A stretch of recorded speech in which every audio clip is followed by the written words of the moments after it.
गे ममता सुने तोरा प्यार में कोई गेलियो पागल बिहार में गे ममता सुने तोरा प्यार में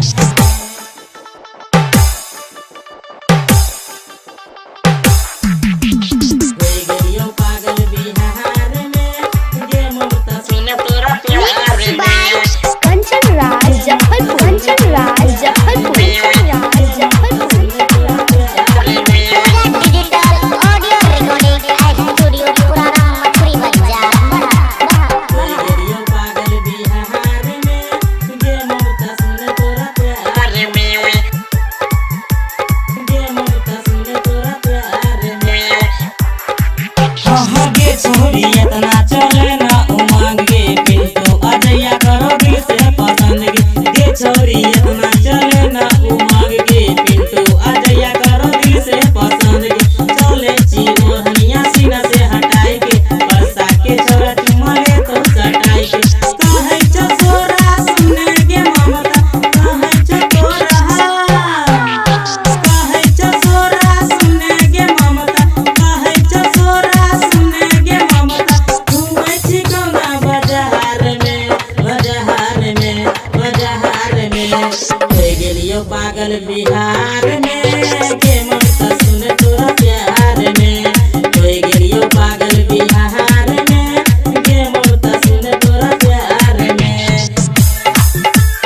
गेलियो पागल बिहार में गे ममता सुने कंचन तोरा राज प्यार जफरपुर में ममता सुने तोरा प्यार में पूजा डिजिटल ऑडियो रिकॉर्डिंग स्टूडियो पुराना मछली बाजार